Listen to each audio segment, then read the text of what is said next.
This is the 15th lecture on digital signal processing, and our topic today, we continue our discussion on simple digital filters.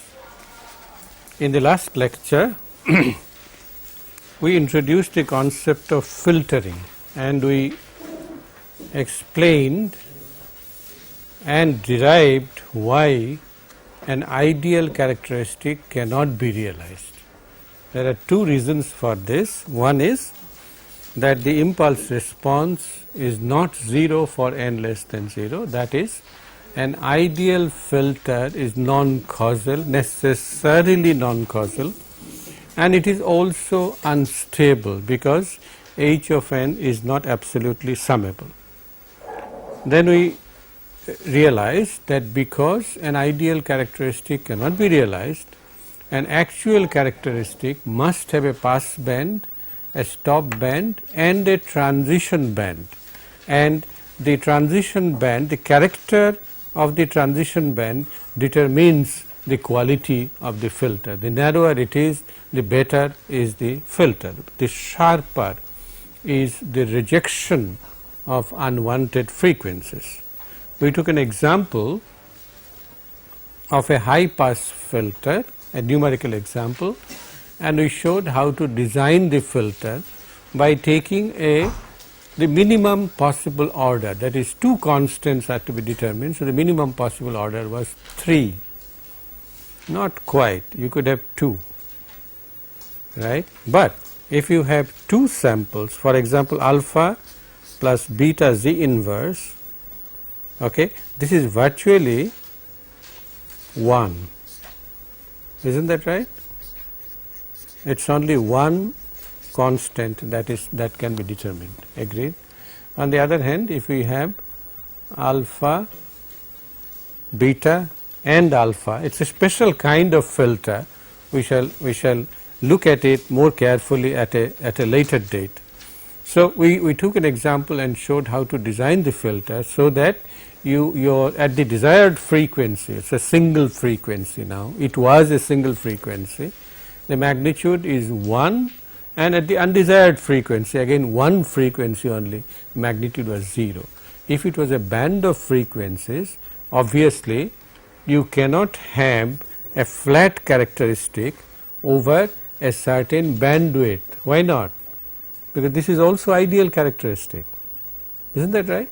Flat characteristic over a certain band, absolutely flat, is not possible because that is also ideal. And similarly, if you wanted zero transmission over a band of frequencies, once again it would be an ideal filter and cannot be realized. So, if it was a band of frequencies, then all you can do is approximate by 1 or 0 within a certain tolerance. You shall have to specify the tolerance in decibels in the pass band, which will be very small. 3 dB is a very rough filter, is a very loose, low quality kind of filter, and 60 dB or 80 dB attenuation in the stop band. So, that has to be specified.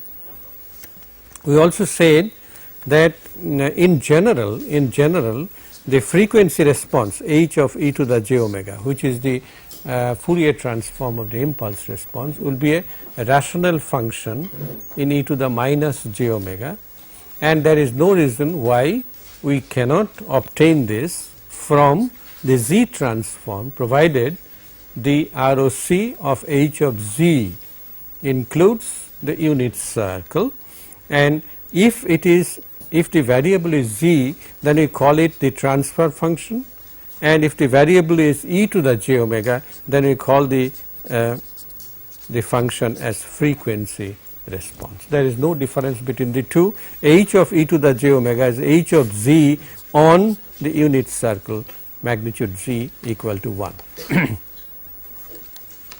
And then we took some simple FIR filters. We showed that half of 1 plus Z inverse is a low pass filter.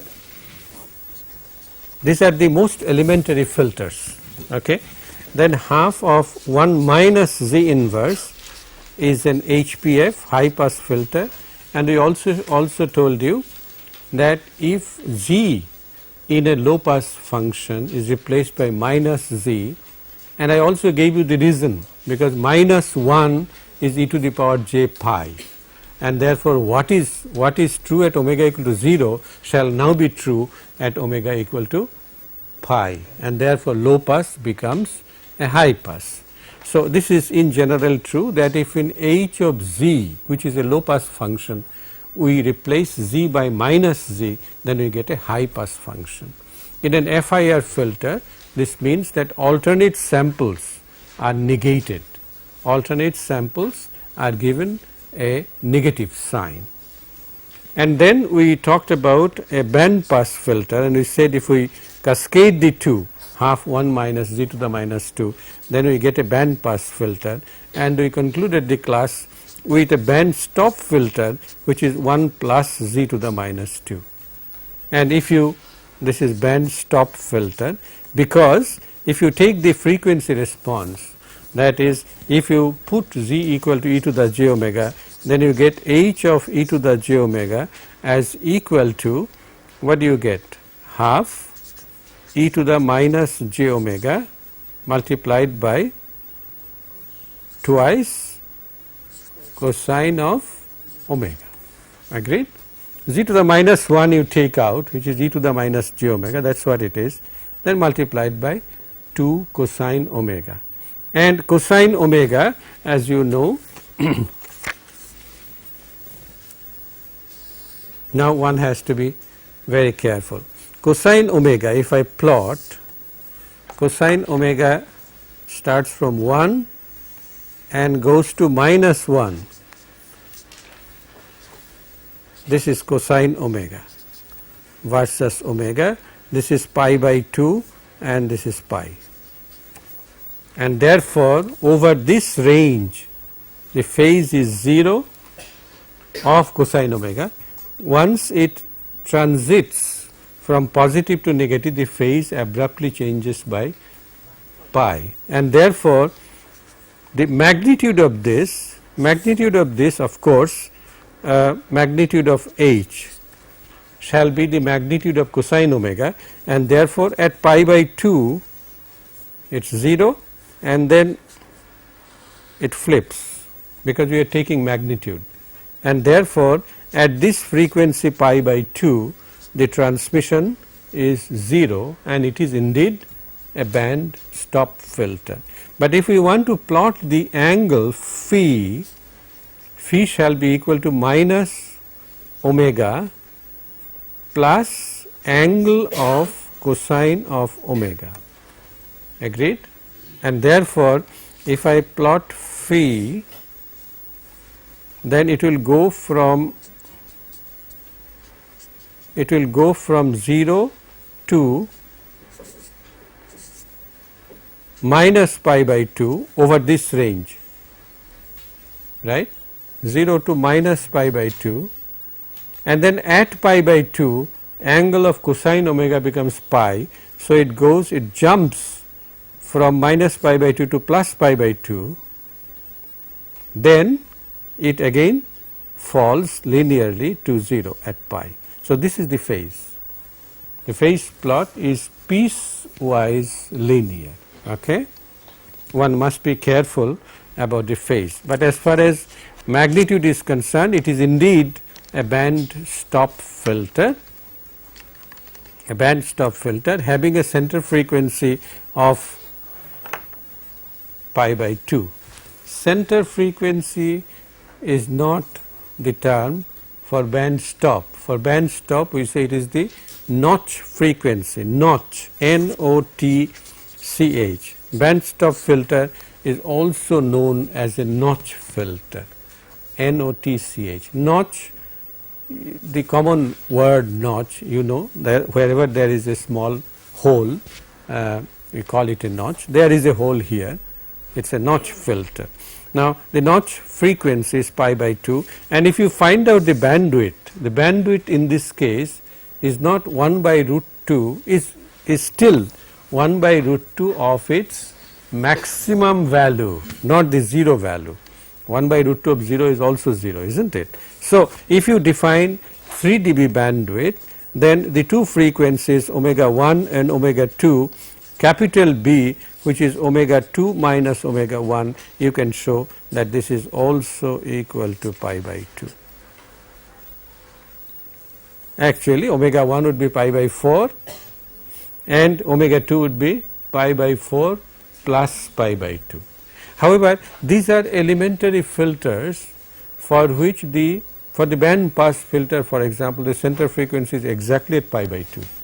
For the band stop filter, the notch frequency is at pi by 2. How do you design arbitrary band pass and band stop filters? We shall come back to a detailed discussion of this at a later date, but at this point of time we have introduced you to some of the elementary filters. Now, let us look at, we have talked about 4 kinds: LPF, HPF, BPF and BSF.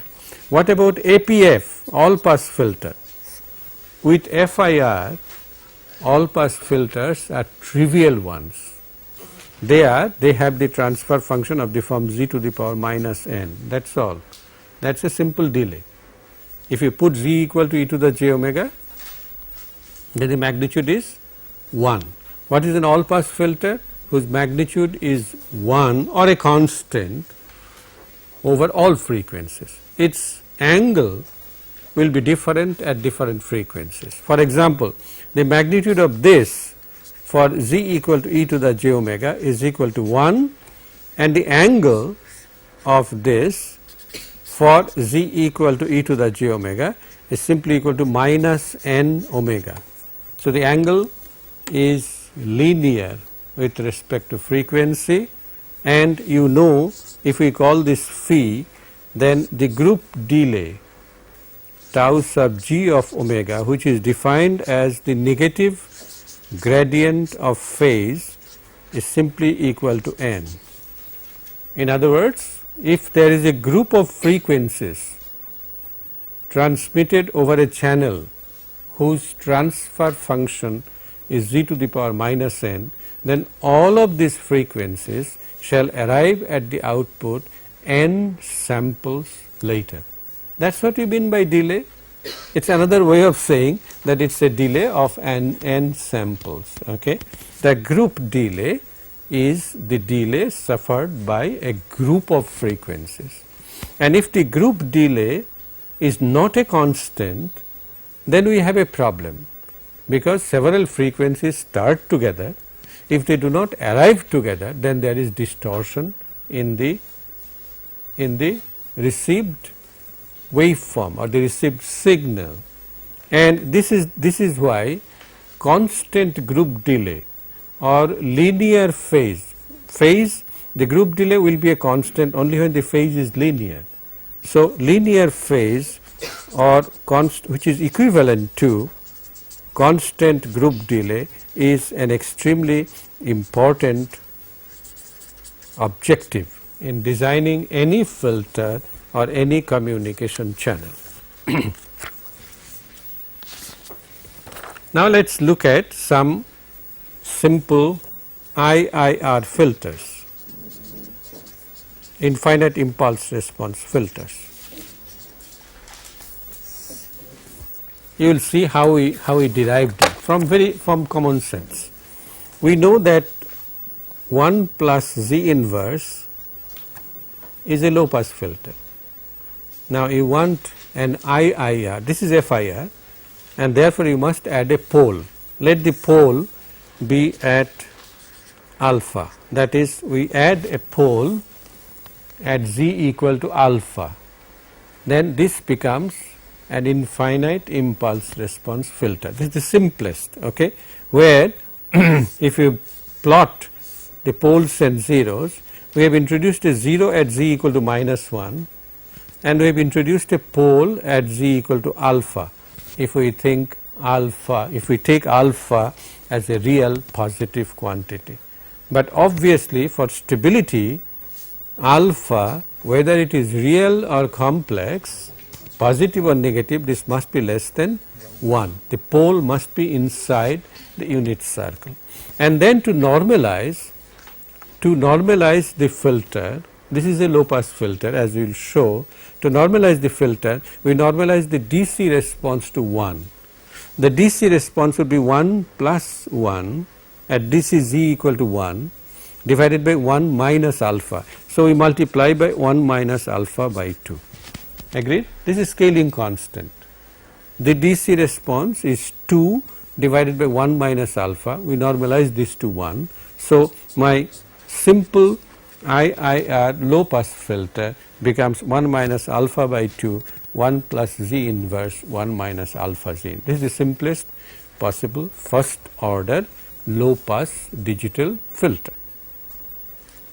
And if you find the well, we want the transmission at Z equal to minus 1, that is omega equal to pi, to be 0. This is satisfied by the numerator. We know 1 plus Z inverse is a low pass filter, so we do not have to bother about this. If you put Z equal to e to the j omega and find out the magnitude response h of e to the j omega magnitude, then you shall get 1 minus alpha divided by 2. Then I will skip the algebra. You get well, let us take this square, alright. Then you get 1 minus alpha whole square divided by 2, 1 plus cosine omega, very simple, 1 plus cosine omega minus j sine omega. So the square, so the magnitude squared is 1 plus cosine omega whole squared plus sine squared omega. So 2 plus 2 cosine omega, that is how the one of the 2's cancel, 1 plus cosine omega, and then in the denominator you get 1 minus 2 alpha cosine omega plus omega squared. Okay. This is the magnitude response, and if you plot the characteristics, you can show by differentiating that the magnitude response is monotonic, that is d h squared d omega. If you find out the characteristic, you can show that this is always less than 0 in the range 0 and pi. This is our range of vision, range of consideration, and therefore the magnitude response is monotonic. That means it falls monotonically from 1 to 0. And if you plot the parameter is alpha, okay, unlike the FIR, simplest FIR, which was half 1 plus Z inverse, okay, the cutoff frequency can now be controlled by alpha. And if you plot the characteristics, it would be like this: omega 0 to pi, this is 1. So you get characteristics like this.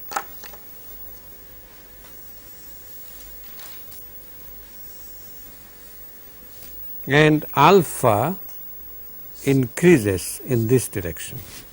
That is, as alpha increases, the characteristic becomes better and better. Okay.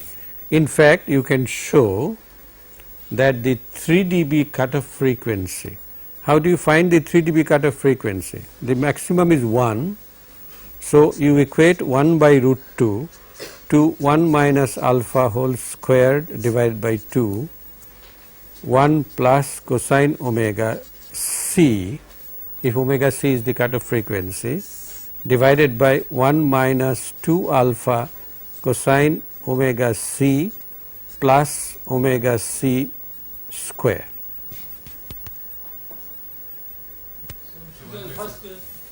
I have made a mistake. I have made a mistake in the previous slide. This should be alpha square. Please correct this. And I have made a mistake here also. Not only this, this should be square, magnitude square. Okay. If you solve this, then you get the value of cosine omega c. It's a linear equation in cosine omega c, and cosine omega c comes as 2 alpha divided by 1 plus alpha square. So now omega c is controlled by alpha. If you are asked to design a filter, then design a filter with a given omega c. There is nothing else that you can control, only one parameter alpha, and therefore you can only control omega c. So if omega c is given, then to find out alpha you have to solve a quadratic equation, and the solution for a given omega c, you have to find out alpha. The solution comes as 1 plus minus sine of omega c divided by cosine of omega c. And it turns out that 1 plus sine omega c by cosine omega c is a quantity greater than 1, 1 minus is less than 1, and therefore acceptable alpha is equal to 1 minus sine of omega c divided by cosine omega c. Agreed? This is the simplest IIR low pass digital filter.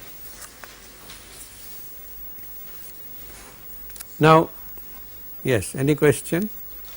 If omega c is given, if omega c is pi by 2, what is alpha? Alpha is 0. Cosine of pi by 2 is 0. So alpha is infinity. If alpha is infinity, what was your function? 1 minus alpha by 2, 1 minus alpha z inverse divided by 1 plus z inverse. If alpha goes to infinity, then this alpha and this alpha shall cancel. Yes. Agreed? And you will get 1 plus z inverse or multiplied by z. Agreed? Now magnitude of z is 1, and therefore it does not affect. Do you see what I mean? So alpha, well, if omega is pi by 2, omega c is pi by 2, then why should you go for an IIR filter? You should simply use half 1 plus z inverse. That's all. Agree? Yes. Actually, sir, this is getting in the form of 0 by 0. 0 by 0. By hospital too, so this should be alpha is equal to 0 at omega is equal to 5. Very good. Say it again. If omega c is pi by 2, it is of the form 0 by 0. So how do you find alpha? Applying hospital rule, sir, this gets a form of 0, sir. Cos omega c by sin omega c, sir. It gets 0. Yes. Agreed. I stand corrected. This gives alpha equal to 0. And if alpha equal to 0, what do you get? You simply get half 1 plus z inverse, as you should. If omega c is pi by 2, you don't need an IIR filter. An FIR half 1 plus z inverse does the job. Very good. Now, if you want a high pass filter, HPF of z, I have told you that in general, if you change z to minus z, you should get a high pass filter. In a low pass filter, if you change z to minus z, you should get a high pass. For example, here 1 minus alpha by 2, I change this to 1 minus Z inverse and I change this to 1 plus alpha Z inverse, it will indeed be a high pass filter. Okay. Suppose I want to keep the pole at the same place, that is Z equal to alpha. This pole has been shifted from Z equal to alpha to Z equal to minus alpha. Suppose I do not want that, I want the pole to be at the same place, but I know if I want a high pass filter, the numerator must be 1 minus Z inverse. So, all that I have to change is the multiplying constant. Agreed? At Z equal to minus 1, what do I get? 2, 1 minus minus 1 divided by 1 plus alpha. So, all that I have to change is the multiplying constant. Agreed? You can either take this or you can take this. Either of them are acceptable high pass filters. Now, if I continue with this, the characteristic. So, what will be the effect of changing the pole from positive to negative? Nothing. The characteristics would be identical. They would be identical. Okay, you can verify this. Let us consider 1 plus alpha by 2, 1 minus Z inverse divided by 1 minus alpha Z inverse. Now, the characteristic, the magnitude characteristic H of Z, let us drop the subscript HPF, the magnitude characteristic versus omega 0 to pi would be just the complement of the high pass of the low pass characteristic, that is, it will be like this or like this. Now, can you tell me which direction alpha increases? Upward, yes. As alpha increases, the characteristic becomes more and more ideal, more and more approach towards ideal. You can once again put Z equal to e to the j omega, find out the magnitude response and find out the cutoff frequency. It turns out that the cutoff frequency is identical as in the previous case, that is 2 alpha divided by 1 plus alpha square. And once again, if you have to design a filter for a specified omega c, then you have to solve for alpha, and the acceptable alpha would be 1 minus sine of omega c divided by cosine of omega c. Okay, you can do this algebra and you can solve some numerical examples. Now, next comes the question of band pass filter, IIR. We are looking for the simplest band pass filter. Now, as you saw in the FIR case, the minimum order that was needed was 2. In fact, you cannot make a first order band pass filter. The minimum order that you need is 2, and by trial and error, the the transfer function that has been worked out is the following: simplest second order band pass filter, and the characteristic is 1 minus beta 1 plus alpha z inverse plus alpha z to the minus 2. The numerator is the same as that of FIR, that is 1 minus z inverse, 1 minus z to the minus 2. And to make sure that the maximum value is unity,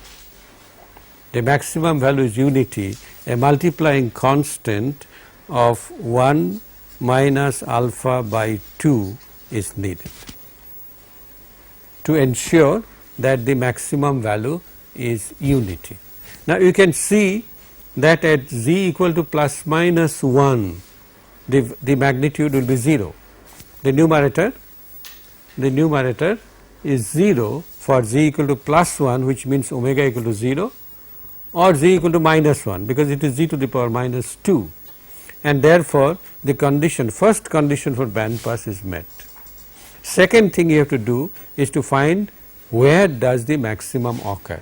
Now, it is a bit of algebra. If you carry this out, you can show that the maximum occurs at cosine omega 0 equal to beta. Okay? That is, the characteristic would be something like this, pi 0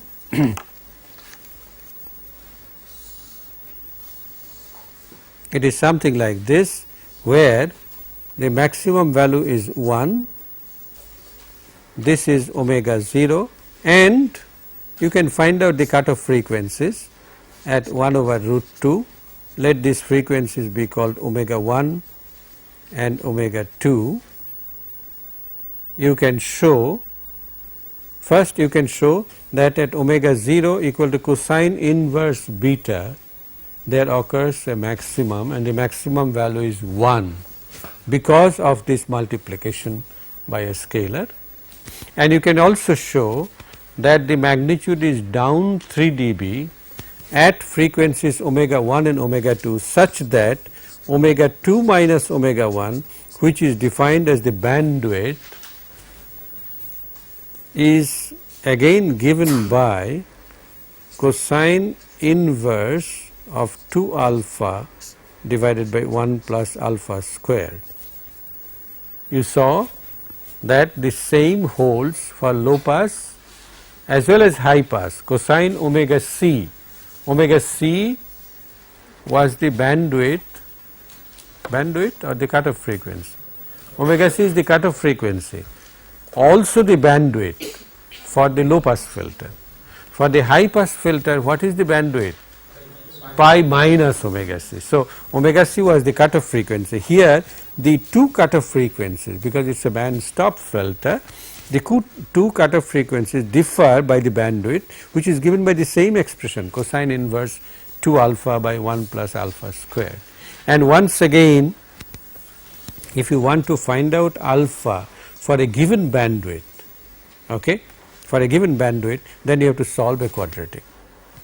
Now, you notice two interesting things, namely that the two constants alpha and beta, they independently determine one parameter of the band pass filter. Beta determines the center frequency, it has no effect on the bandwidth, whereas alpha determines the bandwidth. So, for the same center frequency, you can get various bandwidths by simply varying alpha, and alpha is simply a multiplier. If you draw the realization diagram of this, alpha is simply a multiplier. So, that multiplier, if you keep on changing the multiplier, you change the bandwidth and can get the desired bandwidth. This is an extremely important feature of any filter, that the parameters should be controllable independently of each other. What is omega 0 divided by the bandwidth? That is called the Q of the filter. Okay. So, the Q of the filter can be changed independently of the center frequency. Okay. And if alpha is kept constant and simply beta is changed, then you get a series of what are called constant Q filters. That is, all filters have the same Q, but different center frequency. So, this transfer function has been worked out by trial and error, but it is a very versatile transfer function. It has two parameters which can independently control the center frequency and the bandwidth, or equivalently the Q. Where are the zeros of this transfer function? Zeros plus minus 1. Okay. A 0 at plus 1 is needed for making the DC response equal to 0. A 0 at minus 1 is needed to make the response at pi equal to 0. And where are the poles? Well, you can work it out from here. Do you think the poles are real or poles are complex? Poles, are they real or are they complex? They are complex. with real poles you can achieve very little. The Q is very restricted. You have to make complex poles to be able to get high Q.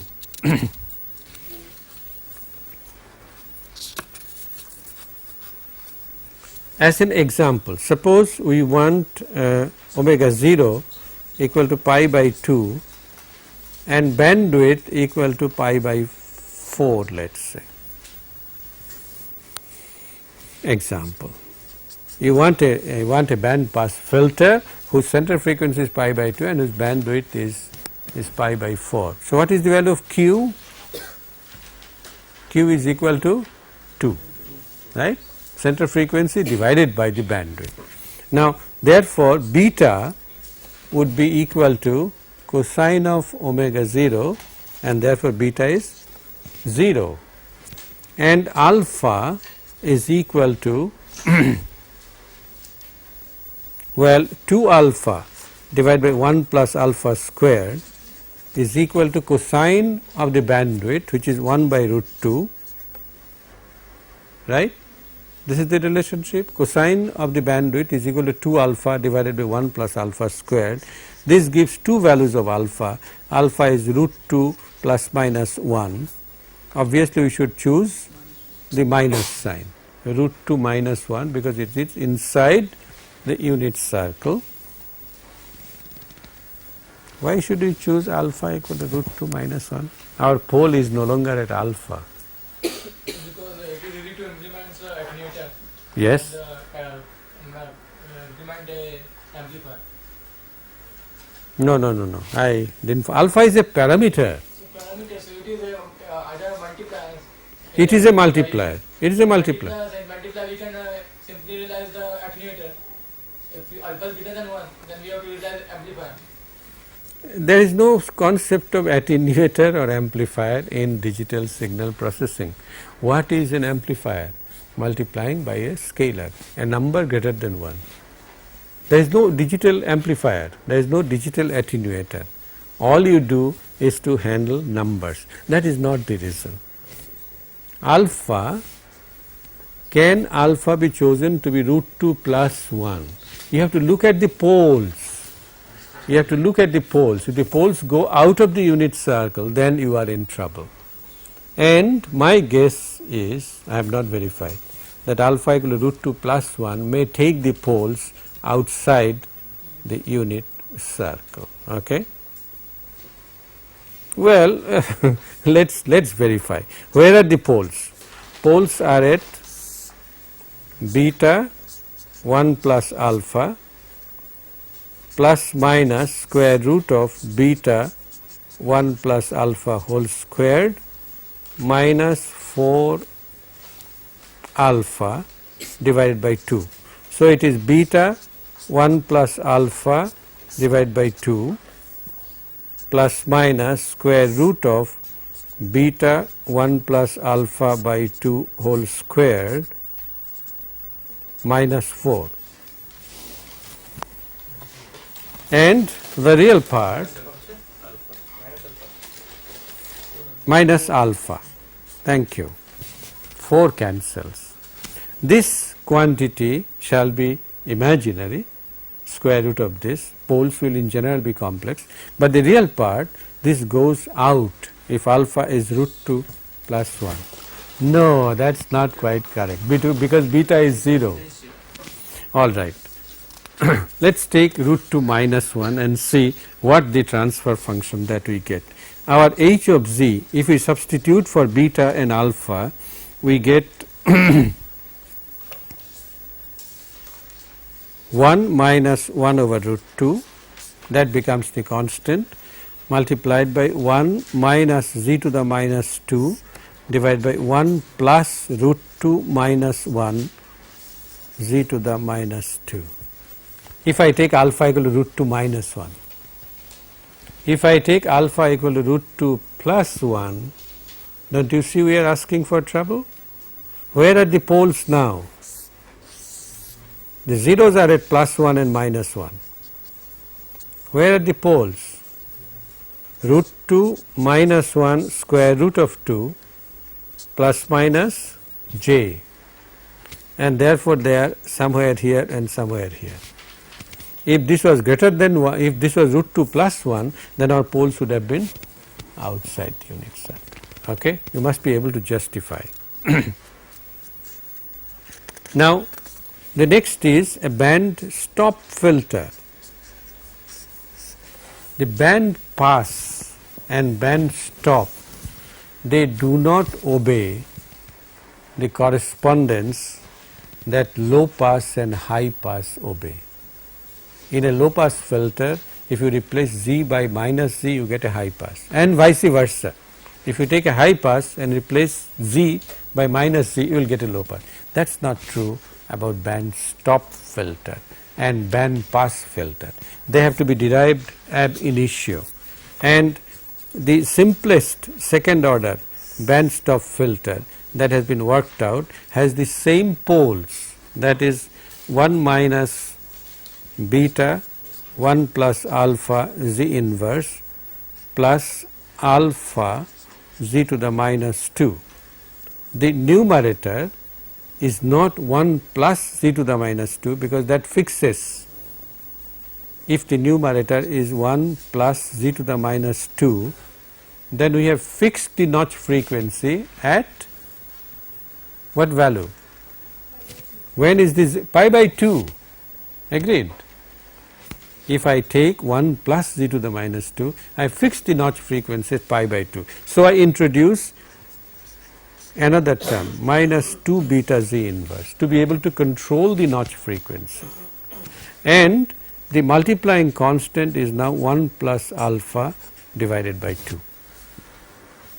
Okay? It is not simply changing Z to Z inverse in the band pass function. It has to be worked out independently.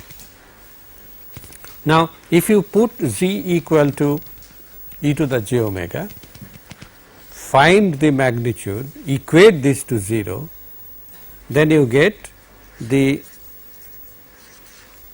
notch frequency omega 0. If omega 0 is the notch frequency, you get a characteristic like this: pi 0 omega 0 1. You get a magnitude characteristic like this, where the DC response as well as the response at pi both are equal to 1. That is why this normalizing scaling constant was introduced, that is 1 plus alpha divided by 2, and we can show that this is given by the same relationship as in the band pass filter. Okay, that is cosine omega 0 equal to beta, and the bandwidth now, which is defined as the frequency, the difference of frequencies at which the response is 1 by root 2 omega 1 and this is omega 2. The bandwidth is omega 2 minus omega 1, once again is given by the same relationship, cosine inverse 2 alpha divided by 1 plus alpha square. In this case, if alpha is equal to 1, it becomes all pass filter. If alpha is equal to 1, it becomes, All pass. we are coming to this. What he is saying is, if alpha here becomes equal to 1, we get an all pass filter. Yes, correct. But this all pass filter is useless. It is a trivial all pass filter. A straight connection is also an all pass filter. Agreed? If alpha is equal to beta, then my h of z simply becomes a constant, it is a multiplier. So, it is a trivial all pass filter in which the magnitude is 1, the angle is identically equal to 0. Agreed? So, we will not make alpha equal to 1. Here also alpha has to be less than 1 in order that the poles are inside the unit circle. As an example, if we want let us say beta, if we want omega 0, let us take an example. If we want omega 0 equal to pi by 2 and the bandwidth capital B equal to pi by 4, as in the band pass filter. Then you can show that the required transfer function, because omega 0 is pi by 2, 1 plus z to the minus 2, and then you shall have the denominator would be 1 plus root 2 minus 1 z to the minus 2. The poles are at the same frequencies, and what would happen to the multiplying constant? 1 plus alpha 1 by root 2, because alpha is root 2 minus 1. This is the very simple band stop filter. Okay. Now these characteristics, if they are not suitable, if for example in a band pass filter that you have designed, suppose this is the band pass filter pi 0 omega 0. Suppose the Q is not satisfactory, you want a higher Q, okay.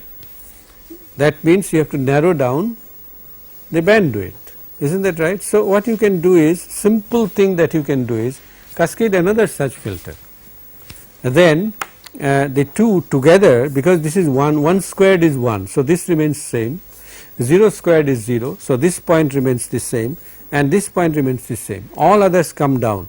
So if you cascade a number of such filters, you can get a characteristic like this, all right.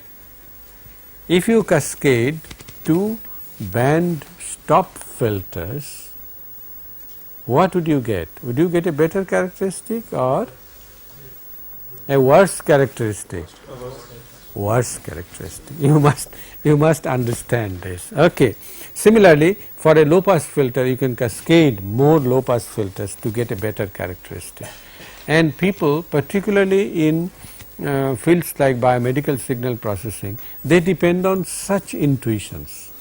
There are people who will give you a filter, who will design a filter, and these are the basic blocks they use: half 1 plus Z inverse, half 1 minus Z inverse, then FIR, band pass, band stop, and IIR. These are the 4 filters that they use, and if one is not sufficient, they will use 2 of them in cascade.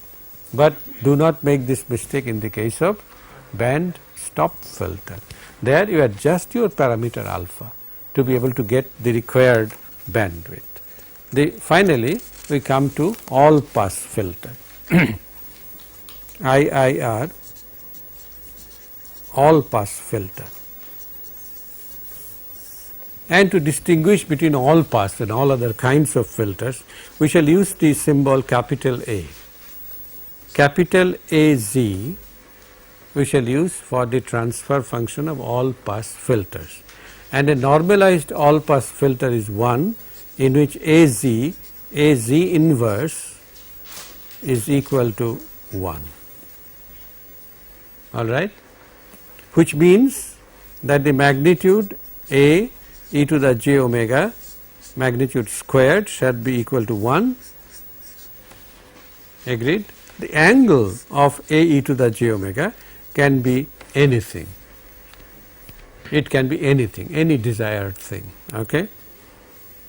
So if AZ is equal to P n z divided by Q n z, where n is the order of the transfer function, we require that P n z inverse should be equal to Q n z inverse.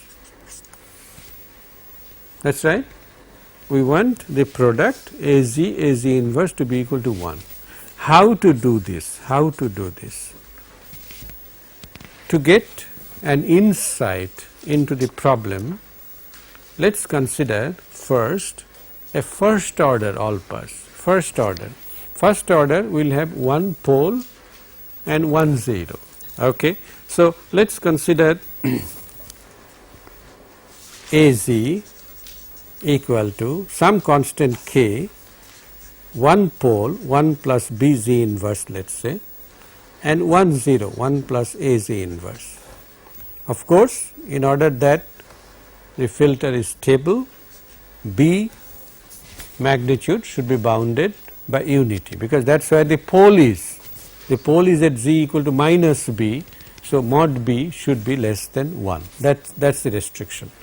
Now, k we shall choose such that a z inverse equal to 1. All right.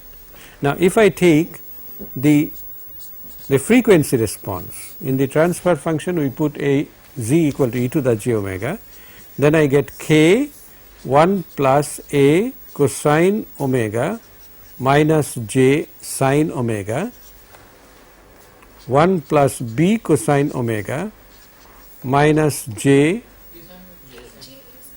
a sine omega, j b sine omega, and if I take the magnitude squared,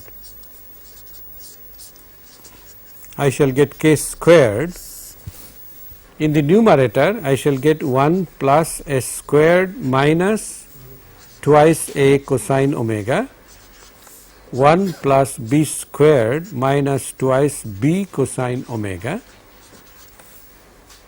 which I can write as k squared a divided by b.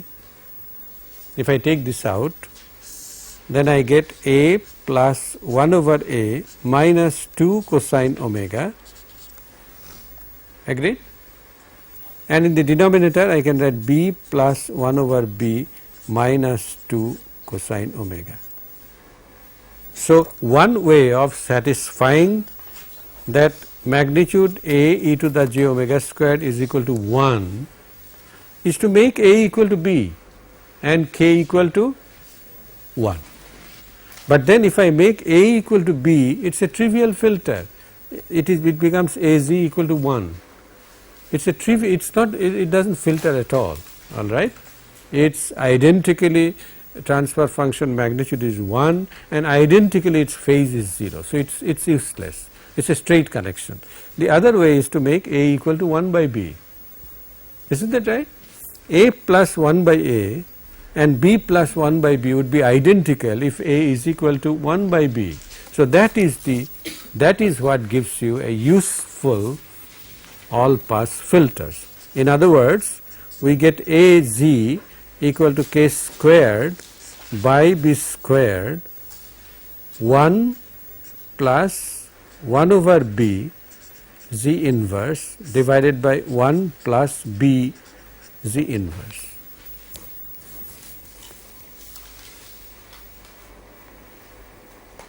Is that okay? And what we want is k should be equal to not 1. K, you see this, I beg your pardon, I want a j omega e to the j omega whole squared equal to 1. So, I have made a equal to 1 by b. So, this quantity is 1. Then this becomes k squared by b squared and therefore, k should be equal to b. K should be equal to b, so that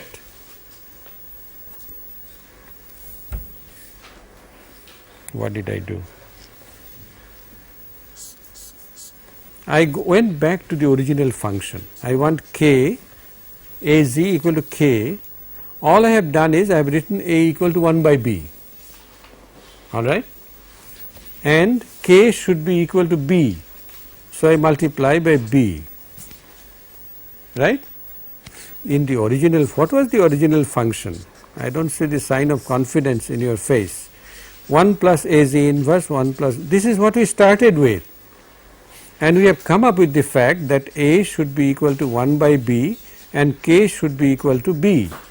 So, I substitute this here and that gets us here. So, what we get is a z as equal to 1 plus b z inverse divided by b plus z inverse, right. This makes sure that the magnitude is 1 irrespective of frequency and that the phase angle is not 0. Okay? But it points to one very interesting thing. You look at this, AZ equal to B plus Z inverse 1 plus BZ inverse. If I write this as PZ divided by QZ, then you notice that PZ can be derived from QZ by doing this. Let us take QZ inverse. What is QZ inverse? 1 plus B times QZ is 1 plus BZ inverse. So, QZ inverse must be 1 plus BZ. Then I multiply this by Z inverse. What do I get? I get precisely B plus Z inverse. Agreed? And this is true in general. That is, any IIR all pass function of order n whose magnitude is unity at all frequencies can always be written as Q n Z, Z to the minus n, Q n Z inverse. Okay?